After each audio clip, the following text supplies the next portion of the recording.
as we get started, I just want to do a couple thank yous. First of all, thank you very much to Nicole Chermak, who is the behind the scenes putter together of all of these learning programs, and certainly they would not come together without her expert guidance and working behind the scenes to make sure that our marketing goes out, that you guys get the message, and that everything goes smoothly. So huge thank you to Nicole.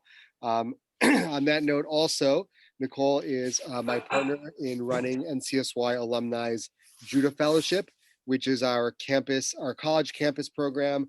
We have many Judah Fellows here tonight on the call. I'm not going to point them all out, but this program certainly has sprung from the Judah Fellowship. And for those of you who are on college campuses around the country, we are going to be opening up the application for NCSY's Judah Fellowship for next year, starting in the next couple of weeks. So if anybody here is interested in finding out more about the Judah Fellowship and what we do on college campuses and what the program does in general, I will put my email in the chat, and feel free to reach out with any questions. And if you want to apply, we will have the application ready sometime shortly after Pesach. Without further ado, because I know none of you guys came to hear from me, I'm going to turn things over to our incredible speaker and our Rav here, Rabbi Lashak, to take it away.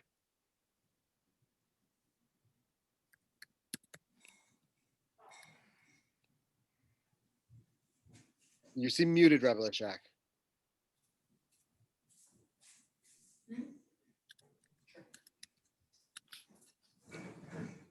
You hear me? Yes. Okay, sorry. Okay, thank you very much.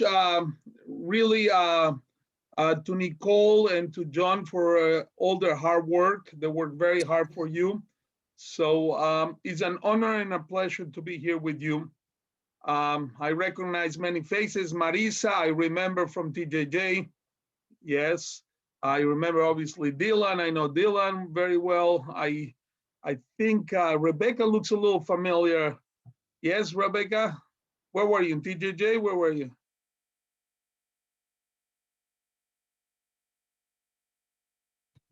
It's loud where I am, but I saw you on a Shabbaton, and yeah, I heard that story that you went in like the forest and and the area started changing around you. Oh, the one in Costa Rica. Yeah. The Wahesh, the big guy, yeah. Yes. So yeah, please try to show me your faces so I can recognize you. Sandy looks familiar also. I don't know where you know Sandy from. Maybe we had tacos in Mexico together. I don't know. Maybe shawarma. So please show your faces so I can really identify you. Okay. Adonai Sevatai tiftachu fi yagit elatecha la'asod nachat ruach leyotzreinu. So I want to talk to you for around 15, 20 minutes about Passover, the concept of Pesach.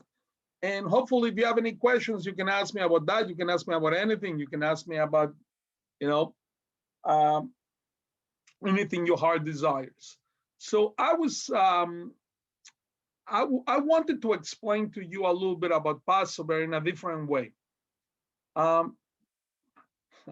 When I was a young man in Mexico, my father would make me sit down. Now, we weren't religious. We didn't even know any Torah, but my father would sit there and go through the whole Seder, the whole Agada, the whole book. And, it was very painful. I'm not going to lie to you. Sitting there, the food was amazing because my mom was an incredible cook and she worked for a long time. And the food was awesome. And, all my relatives would come. It was amazing. Friends. That was a lot of fun. But going through the whole book, oh my God, that was painful. That was very painful. And it's like, first of all, why am I doing something that happened 3,300 years ago? It's a good question. It's like, I live in Dallas, Texas, or in Mexico, wherever you live, those people live in Minnesota. I don't know why they live there. It's like, God, it's freezing. When you said U of M, I was hoping you said University of Miami, but no, Okay, poor girl. But it's like, really, honestly, I'm a rabbi. I have 3 rabbinical degrees, and I'm going to be the first person to tell you, sitting there through the whole night of 2 nights, if you hold 2 nights and you keep 2 nights, going through a whole book that makes absolutely no sense, or, it's very hard for us to understand what's going on.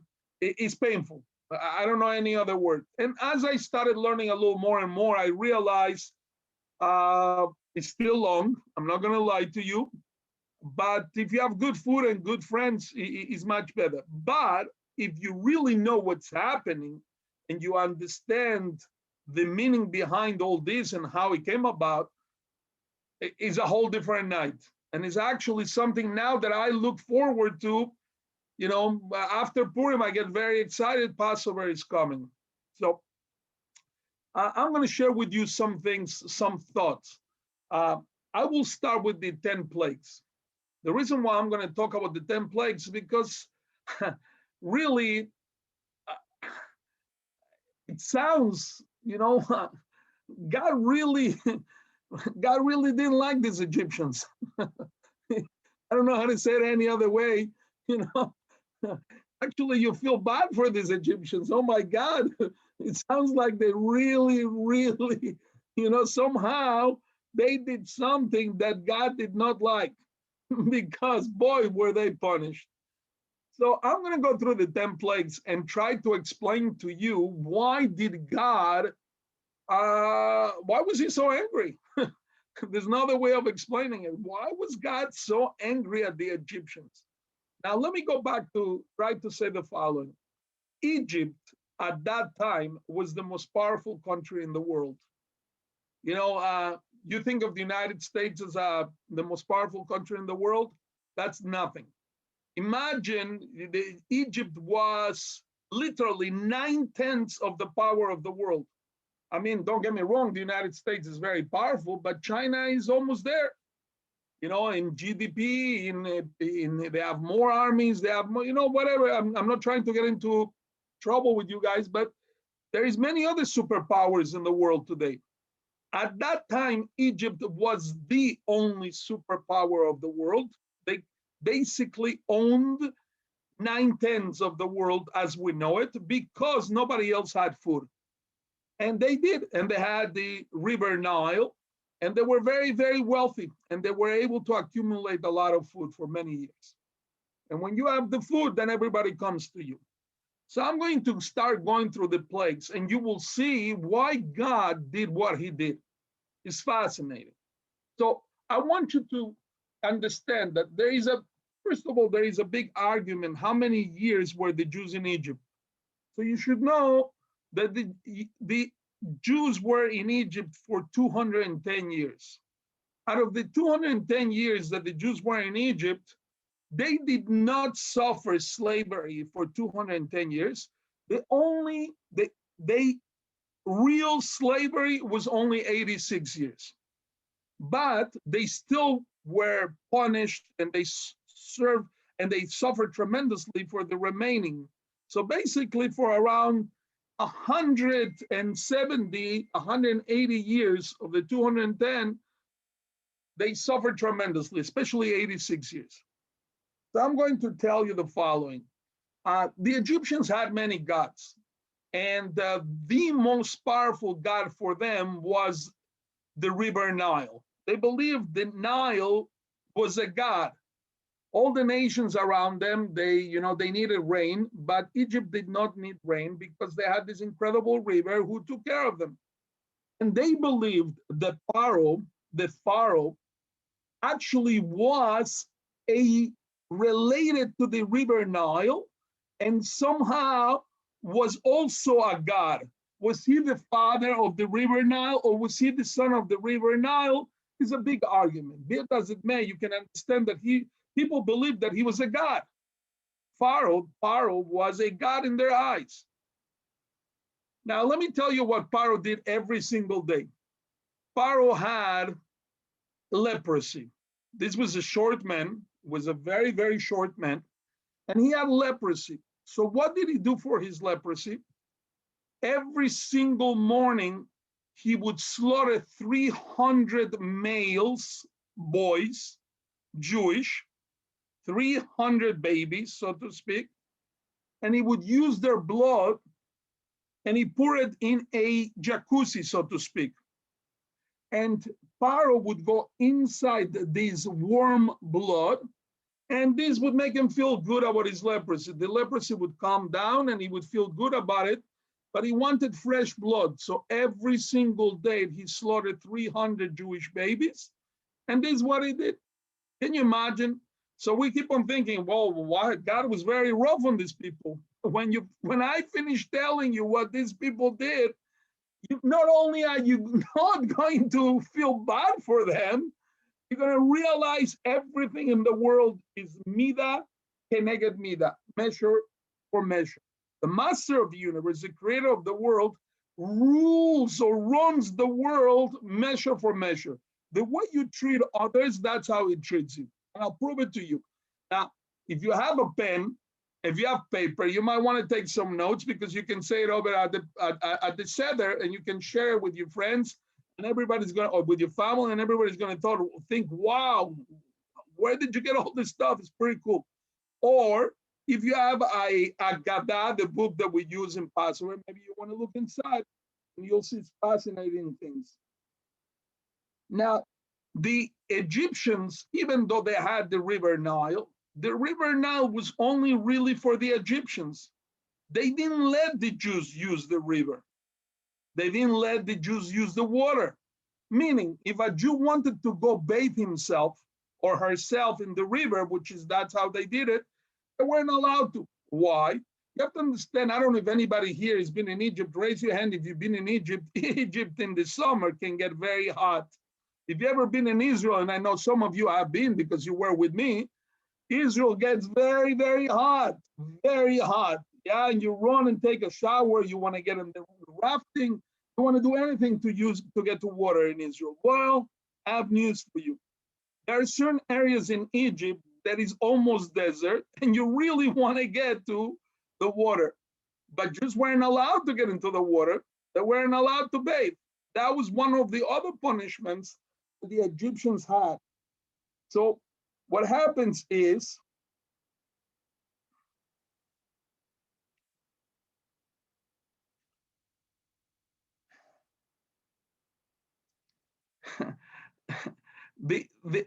also they took the babies, the Jewish babies that were born, and they would throw them in the river, so they would drown and they would die. So to speak, in certain areas of the river, there was a lot of blood because Jewish kids were drowning, dying, and they would kill them in the river. So God says, this is what you did to my people, to my nation. You took their blood and you tainted it in the river. So I'm going to do the same thing. Later on, God takes the river Nile and all the waters. If you were holding a glass of water, it also would turn into blood if you were an Egyptian. And God turned everything into blood, the whole water. So it sounds, wow, this is unbelievable. This is a tremendous punishment. But this is exactly what the Egyptians would do to the Jews.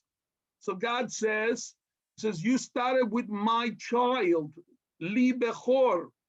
This is my nation. This is my child. This is what you did to my child. Let me do the same thing to you. So later on, we have the next plague. So frogs. I've always been wondering as a kid, frogs. I mean, how bad could it be? I mean, they make a lot of noise, but really a plague, frogs? So listen to the following. It's absolutely incredible. Now, the Egyptians were very evil, and what they would do is they would take the Jews and they make them work at night. And because they would work at night, many times they've been working all day, now they're working at night. So what happens is the Jews would cry, they would scream in the middle of the night because they were exhausted, they haven't eaten, they've been punished as they're working, they were slaves, so they were beaten. So the Jews would scream, these tremendous, there would be tremendous noises. So God said to the Egyptians, you know what? Let me tell you something. The way my children could not sleep during the night and they were screaming, I will bring an animal called the frog that will actually not let you sleep. You, the rich Egyptians in your palaces, you won't be able to sleep either. because the frogs make tremendous noises. And you may live in a palace and you may live in tremendous comfort, but the way you made scream to the Jews, and they were in pain, and so the Jews couldn't sleep. So let me tell you something, I'm going to bring frogs, not only where the Jews live, no, not at all. Where the Jews live, there was no frogs, only where the Egyptians lived. And you may live in the most beautiful palace, but you're not going to be able to sleep because the frogs will make so much noise. And this is mida keneged mida, measure for measure. You didn't let the Jews sleep and they made noise. So you're going to hear this tremendous noise. Amazing thing. The Egyptians would force the Jews to collect bugs and insects and rats and this dead things that were disgusting. And so therefore, you know what God did is as once the frogs would die, they would smell tremendously. And they would die all over their palaces and all over their houses. And it was almost impossible to get rid of them. So you made my children suffer. My children had to smell this horrible smells of dead animals. So now you have to smell this horrible smells of dead animals. The Egyptians would scare the Jews all the time. They would come from behind, they would scream at them and smack them and hurt them. So the frogs would come from behind them and yell, so they make noises, so the Egyptians would be, scared, so to speak.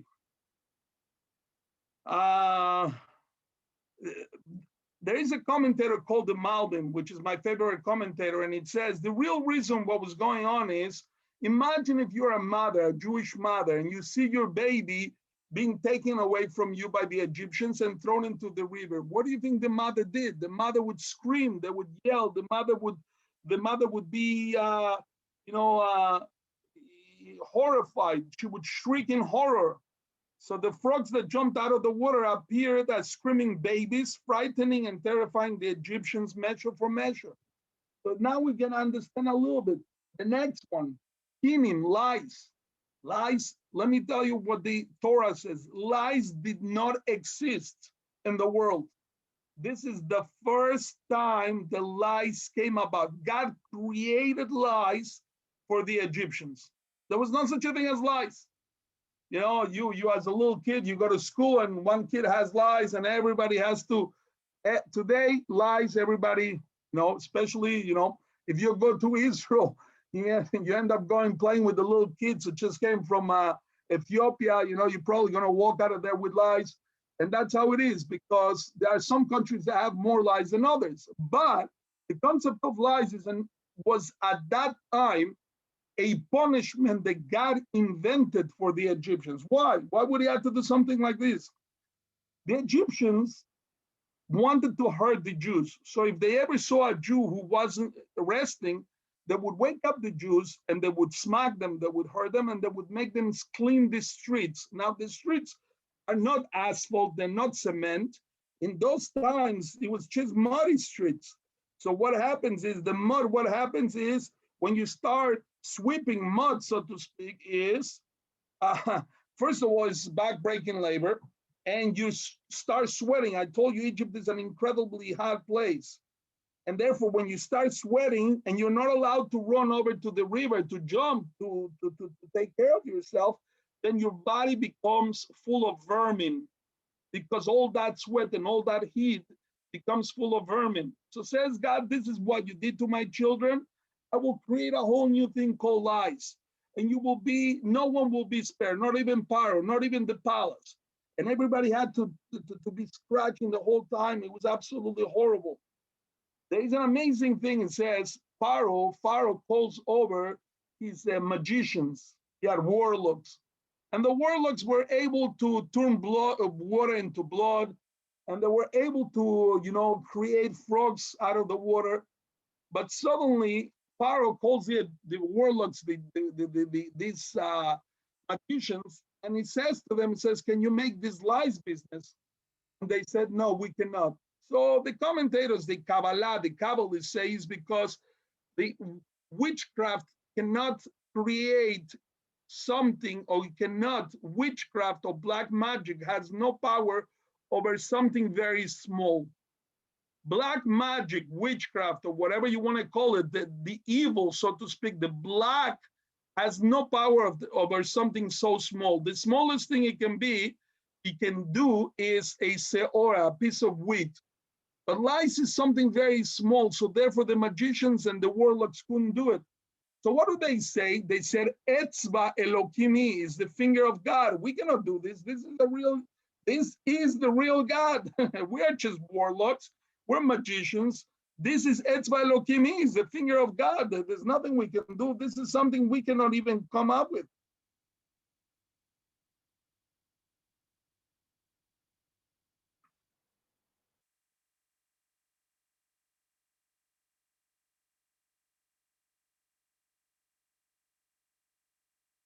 So I don't want to get too much into it, but those who know a little Hebrew, the word etzba is ein tzadik beis hey, etzba, or with an aleph. It doesn't matter if it's Aramaic. Ein tzarich bedik haod. We don't have to search. We don't have to look anymore. This belongs to God.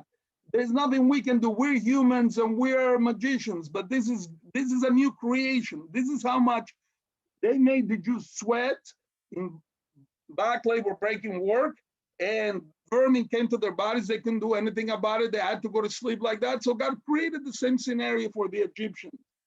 The next one is out of wild animals. When I was a little kid, and I'm still off at it, I actually have all this kind of animals that I put in my head during the Seder, for my kids and my friends to laugh a little bit. I have tigers and lions, and I just put them in my head. It's, and kids love it.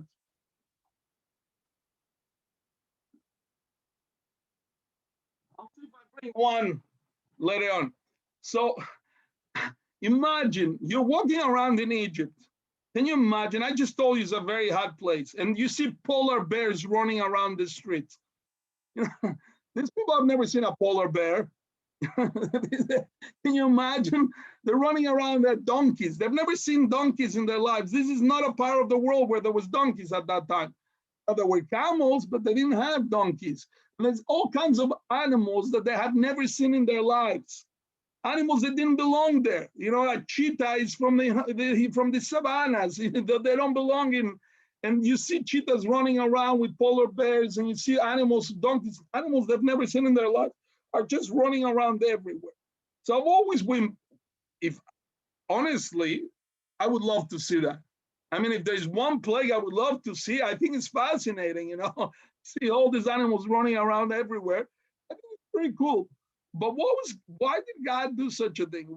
It sounds like a lot of work, because some of these animals had to travel thousands of miles just to get to Egypt.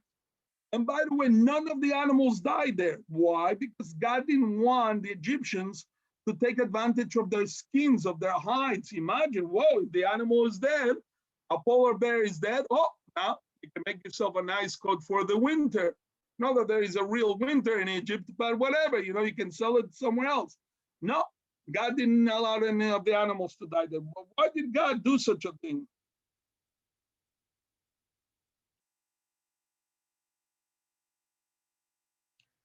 So we're told that the Egyptians would make the Jews collect animals. Why? Because then they would throw the animals and the Jews in a room or in a building, and they would let the animals eat the Jews. Sort of same thing that the Romans did. The same idea. You go to the Colosseum. So, I used to run a program called Euro Eyes for many years. And I would take every summer the kids to the Colosseum, and the kids would start taking pictures. Wow, this is an amazing place. It's amazing. It really is amazing, because you see so many people can enter and exit at the same time, and they did incredible things in the Colosseum. There was water fights inside the Colosseum, amazing things. It's fascinating. On the other hand, I have news for you. You know who built the Colosseum? Slaves. Many of those slaves were Jews. You know what they did with those slaves afterwards? They would throw them to the animals, and the animals would eat them. The Romans didn't come up with this concept. It was already a concept that was famous already from the time of Egypt. So God was very upset. You go around collecting animals and you use them to harm my people. Don't worry, you don't have to collect them anymore. I'll bring them to you, says God. and they will run after you in the streets. It's a fascinating thing. But the animals did not enter where the Jews lived. They did not go to Goshen. So the Jews had to leave the city of Goshen where they lived just to go see the spectacle. It was absolutely amazing. I would have loved to have seen something like that. There is another one called Deber, the pestilence. And the pestilence is absolutely incredible. It says, this pestilence attacked the livestock. And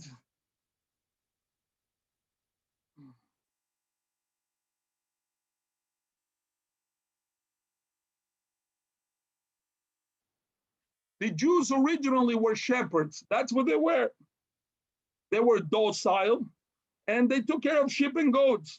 And what do they wanted to do more than anything? Just to go back and take care of their sheep and their goats. That's it. That's all they wanted to do. But the Egyptians did not let them. So what did they do? The Egyptians would let the animals of the Jews die, so to speak, because the Jews couldn't take care of their animals.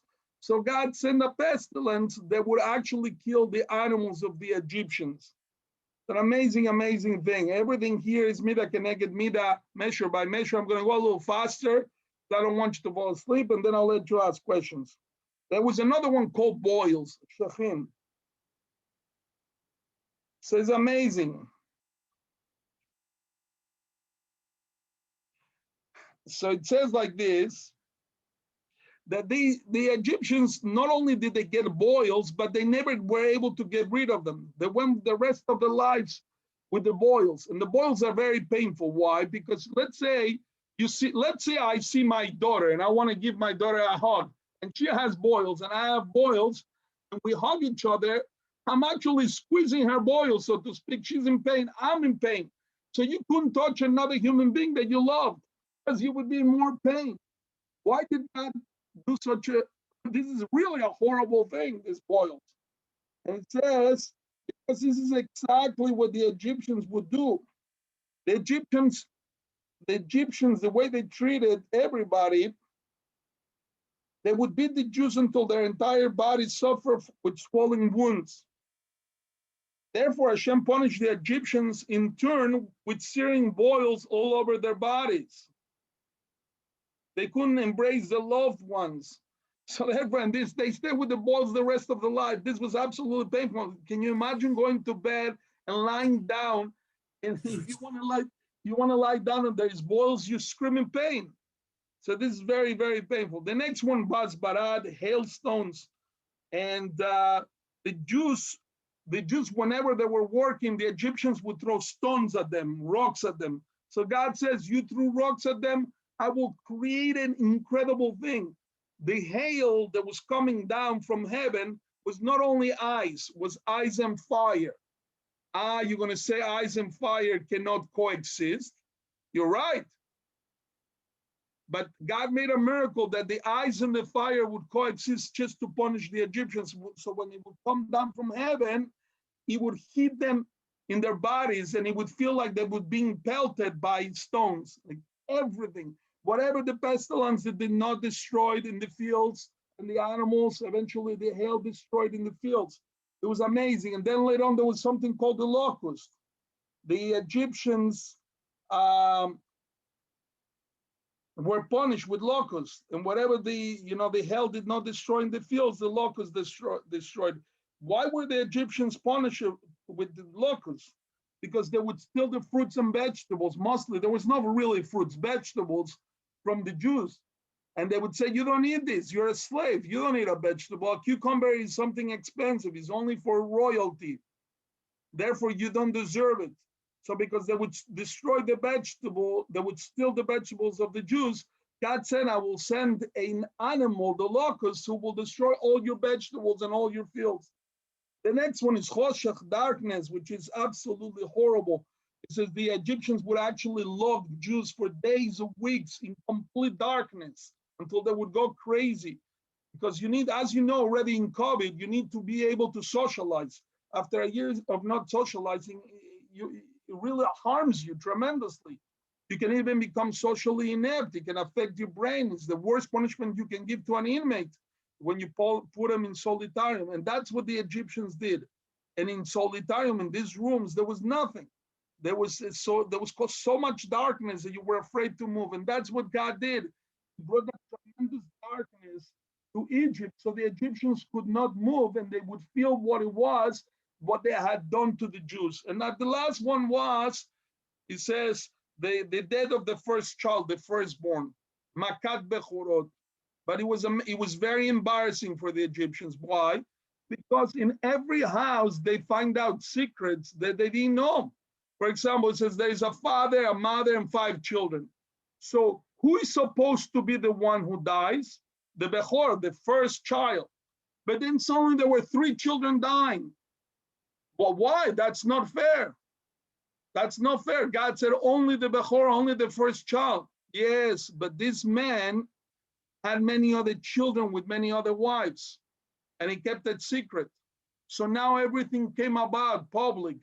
And those 2 other children that died, they weren't really from the wife, they were from the husband, from other wives. And suddenly now everything was revealed. So it wasn't only that people were dying. Can you imagine in the houses, the scandals? The wives find out that the husband weren't faithful, and the husband finds out that the wife wasn't faithful. So it wasn't only the Bechor, the first one from the father, it was also the Bechor, the first one from the mother or from another family. So it was unbelievable. Many, many people were dying. And then they realized, oh my God, you've been unfaithful, you've been unfaithful, you've been unfaithful. And it was a tragedy in those homes. Why did God create such a thing? He says, because listen, God says, you took my children and you threw them in the river and you wanted to kill them. That's how, I'm going to do the same thing to you. But if you pay attention, with this I'll end. This is an amazing thing.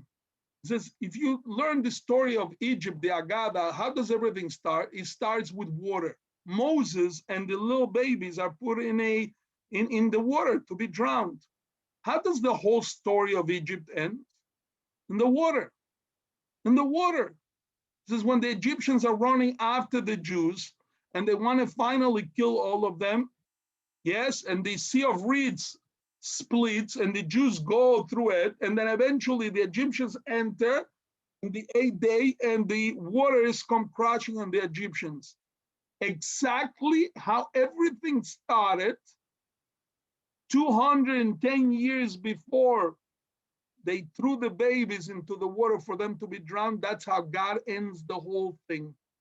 So you have to see this. This is Mommy. There is a creator of the world, and the creator of the world loves his people, and the creator of the world is going to take revenge on the people who don't take care of his people. But here comes the most amazing thing for me.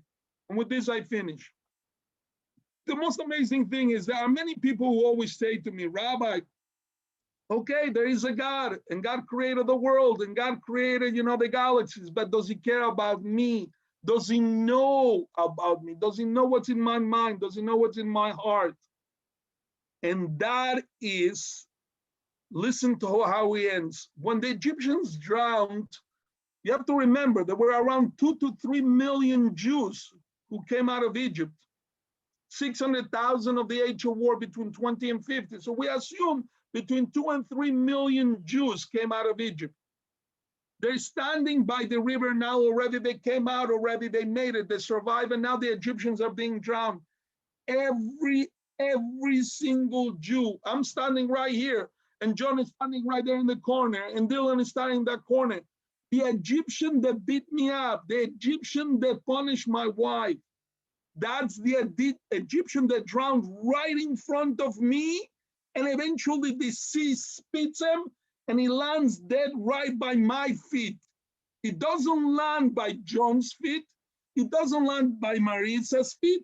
It doesn't land by Rebecca's, by Evan. It lands by my feet. The Egyptian that punished me dies in front of me and lands by my feet. So that's when the Jew says, and they started believing in God and Moses, his servant. What do you mean? They didn't believe before that?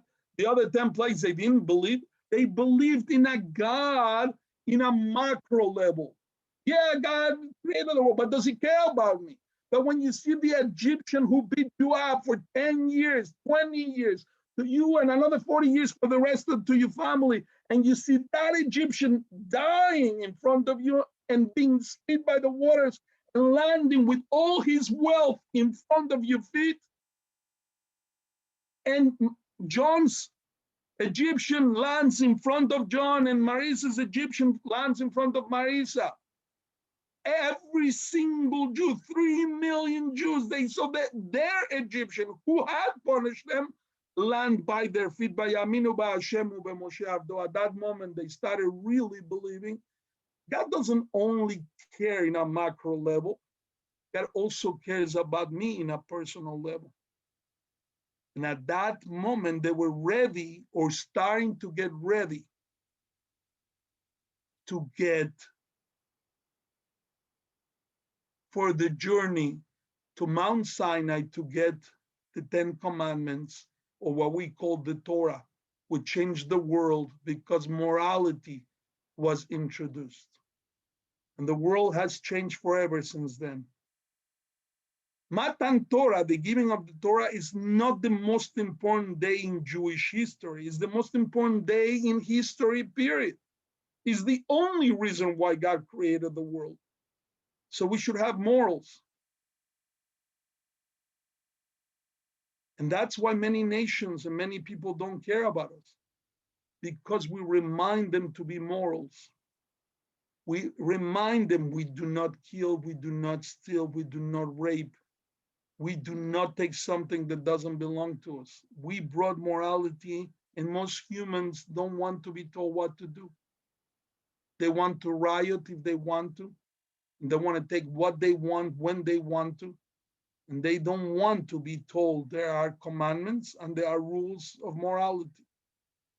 So when you ask yourself, when you see the news and they say, why is it that they're always going against us?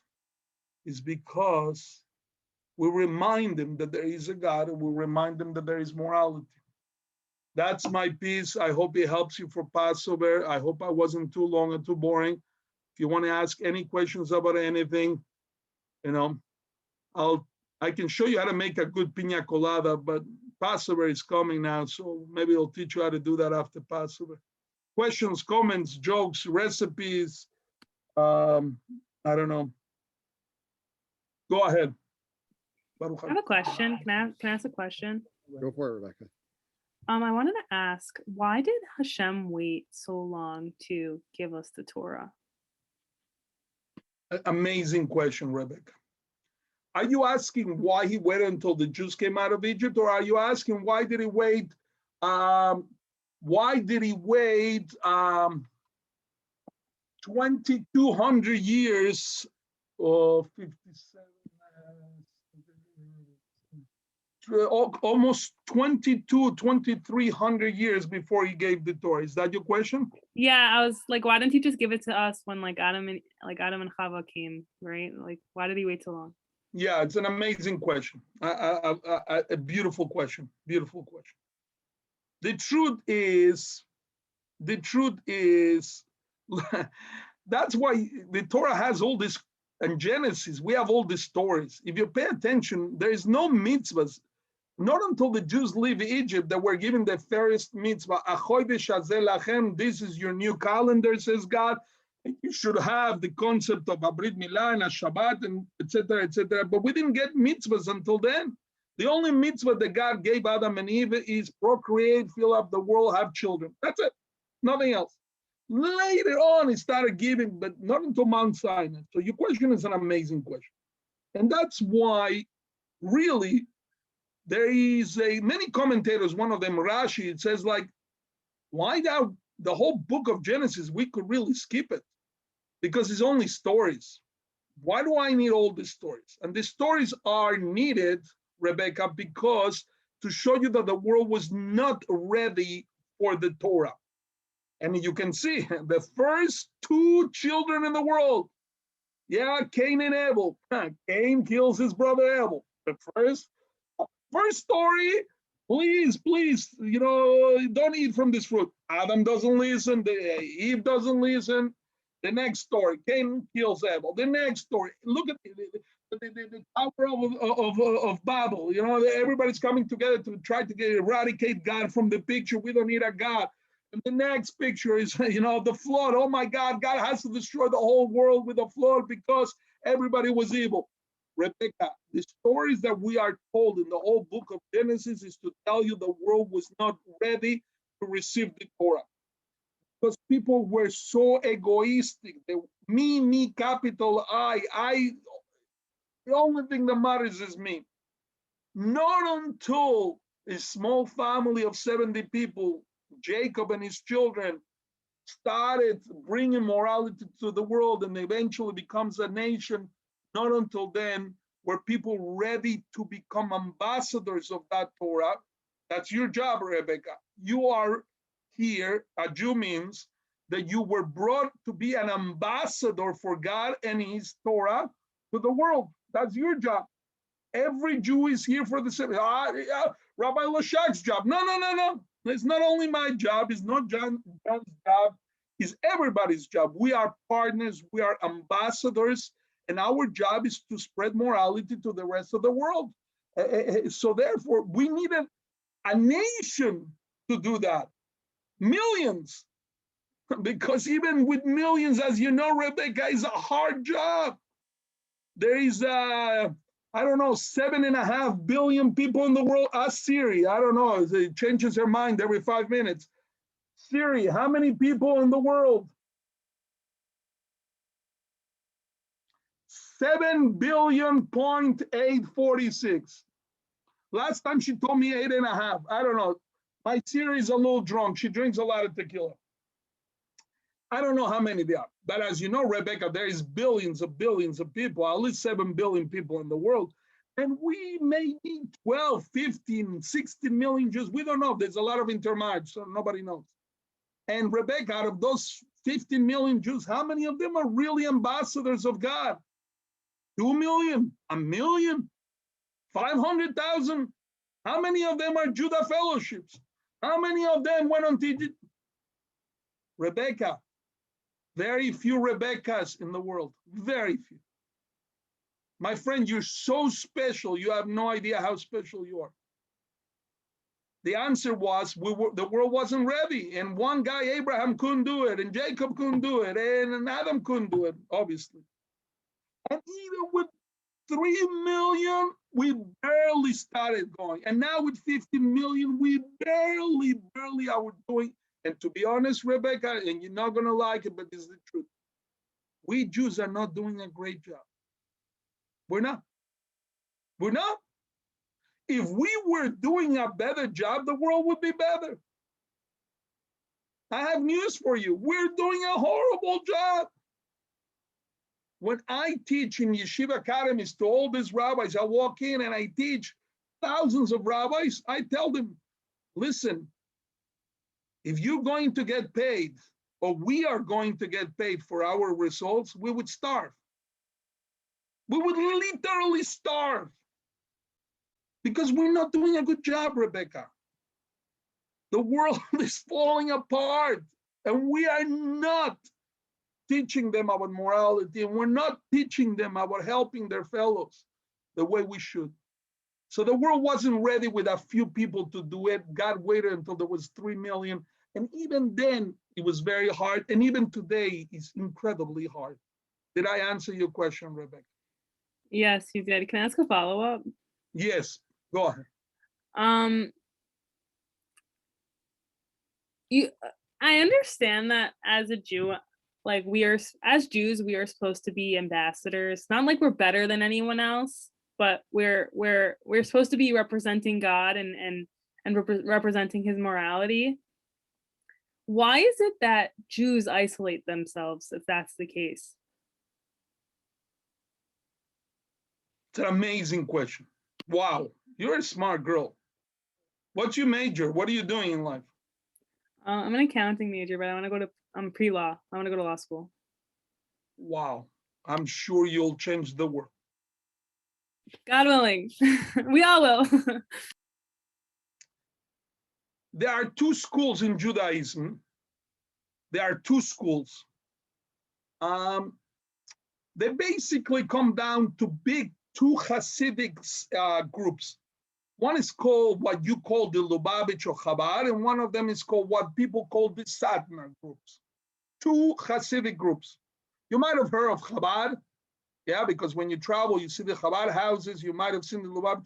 The Satmar people, you probably haven't met them unless you were in Israel running around Geula or whatever it is. These are two groups. There are other groups, but these are basically, I'll try to explain to you. And the first one, Satmar, believes that, listen, this is a crazy world. There is a lot of really crazy things out there. So let's build a little community like a ghetto, and let's live in the ghetto, so to speak, and never go out and never talk to anybody else. And there we will stay spiritually strong. At least our children will survive, our great-grandchildren. That's one idea. There is another idea, the Chabad type of idea, which is not the only people, but it's Chabad. And they say, no. What do you mean? We got to go out to the world and become ambassadors. We got to make a Chabad house in Bali, a Chabad house in, in Slovakia, a Chabad house in, in the moon. When they get to the, next time they're in the moon, there's going to be a Chabad house there waiting for you people. So, by the way, it's not only Chabad, NCSY does the same thing. NCSY, we believe in NCSY, we believe, no, we're not going to seclude ourselves, just ourselves. We're going to go out there, meet people, be nice to the, go talk to your neighbor. He might be a Gentile, but so what? So you help him with I have a beautiful Gentile neighbors, they're older. I help them every Wednesday to return their garbage down because it's too big for them. So I do it, my pleasure. But does it bother me for not 20 seconds? And they love me because they're older people and they cannot do it. But when I travel so much, they always check on my wife to make sure, especially if the electricity goes out. You heard in Texas, the electricity went out. It was horrible. People got bills, crazy. These people are not, these old people in their 80s coming every day, knocking at the door. You guys have food? We eat kosher, but okay. You guys have, blankets? Yeah, thank you. They come knocking 10 minutes later. Hi, you guys want cheesecake? I don't eat it because I eat kosher, but that's beautiful. The concept is these people are beautiful. So I'm saying, just by being a little nice, so there are two schools. Seclude ourselves, make a ghetto where we can save ourselves because the world is crazy and we need to protect ourselves. And no, go out there and try to make the world a better world. I've dedicated my life like John and Nicole in NCSY. We don't believe in secluding ourselves. We believe in actually going out, and if I'm an accountant, if I'm a lawyer, whatever it is that I am in life, I'll make a Kiddush Hashem. I'll walk into the office, people know I'm Jewish, people know I don't cheat in business, people know that I would never do anything wrong, people know that I would never, ever, I don't make fun of other people, I don't sit there by the water cooler, criticizing other people. I act differently because I'm Jewish. So there's two schools. One is right and one is wrong. No, they're both right. They're both right. I have chosen to live my life according to the second school because I believe more than ever, God needs his ambassadors. Did I answer your question, or I'm just? Yes, you did. Yeah. You did. Thank you. No, I like it when you continue talking. Thank you. You're very kind. You're very kind. Thank you. I'm very fat. Yes, very fat.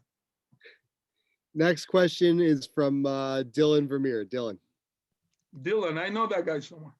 What's up, everybody? My question to you, Rabbi Leshak, is why did God use the? You still listening? Why did God wait? Use the 10 plagues? Why did He wait so long instead of after each one caused more suffering to the Jewish people? Why was it that He was trying to, give the Egyptians a chance to do the right thing, or is it He just was not I'm just curious as to what you think about that. Amazing question. There was two things going on. There was the Jews and the rest of the world. For the Jews, it was a redemption. It was I have to get my children out of there. I have to give them the Torah, and they have to share the morals with the world. That was going on with the Jews.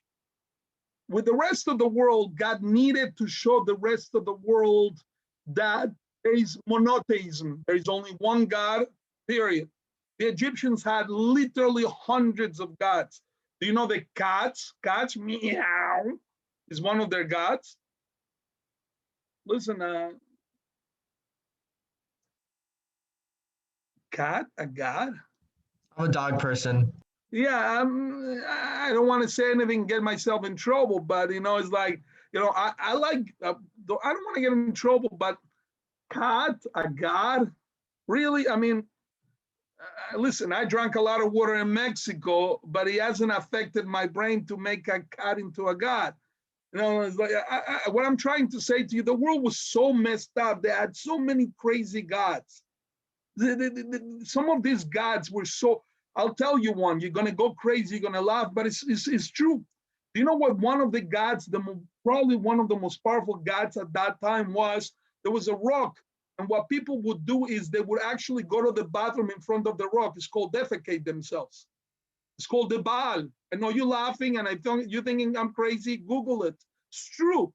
People had gotten to the crazy levels that they thought they were leaving themselves going to the bathroom in front of a rock. That was a deity. That was a power. And the world had gone crazy. If I would tell you these deities, you would like literally lose your mind. How stupid they were.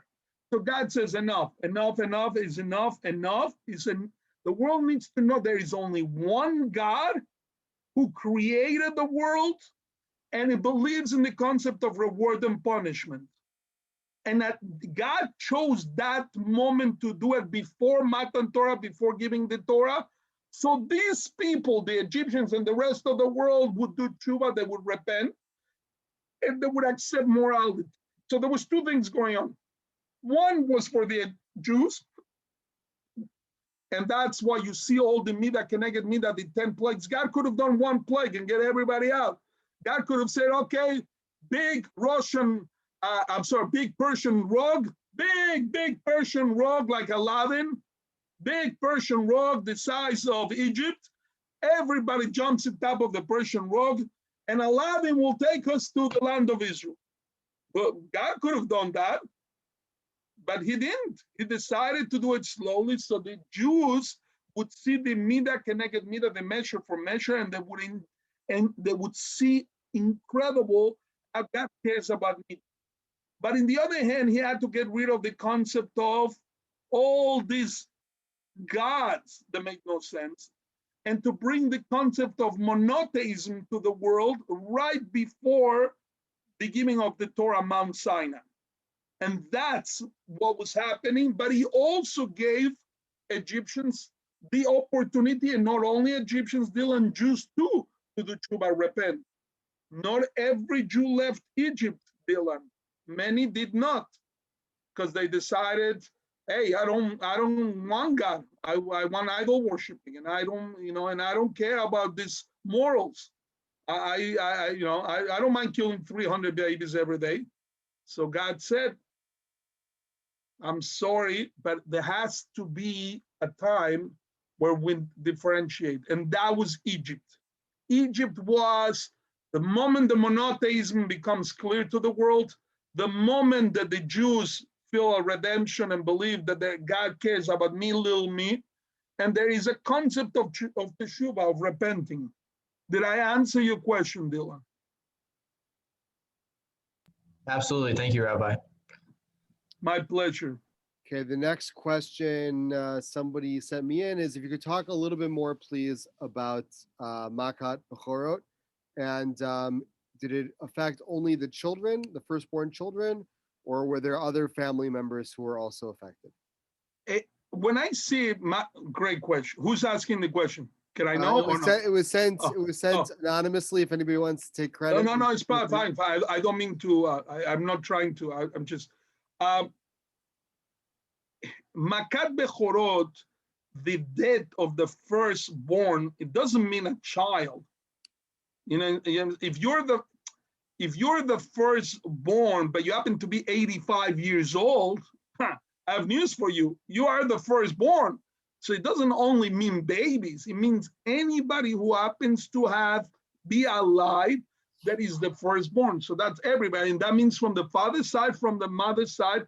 And the father could have a lot of firstborns, like I said, because the father could have been with many women. So that's when there was a tremendous tragedy in Egypt going on at that time, because there was a lot of revelations happening in the family crisis going on at that moment. Can you imagine? There was a lot of crying.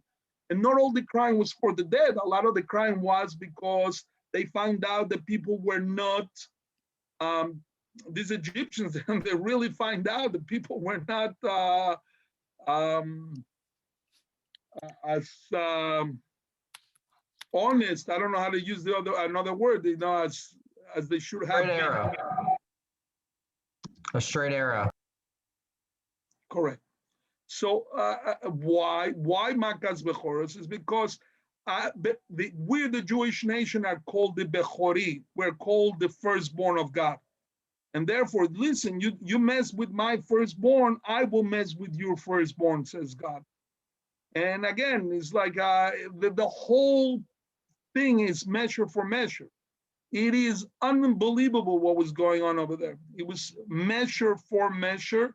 And the truth is that some commentators said that Paro should have died that night because he was also a Bechor. But he saw his own Bechor, he saw his own first child died in front of him.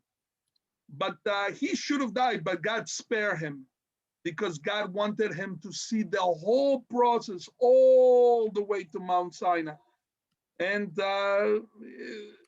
when we get, God willingly, when we get to Yom Kippur, I'll tell you what happened with Paro. It's fascinating. I don't know, I hope I answered the question. Okay, I think that was perfect. I think that's all for tonight, Rabbi Leshak. Thank you again so much for all your time and your Torah and your insights. And we're still waiting on the recipes, so we'll hopefully next time we'll get some good recipes to go along with it. Want to thank Nicole again for helping us put this together, and to the Judah Fellowship for not only coming but for helping to bring everybody. And again, if anybody's interested in more NCSY alumni events, feel free to email me at ackermanj@ncsy.org. We will have the Judah Fellowship application up pretty soon.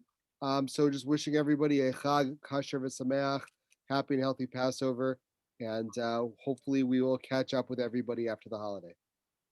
May you have a meaningful holiday. All right, thank you so much, Rabbi Leshak. Thank you, everybody. Have a great night.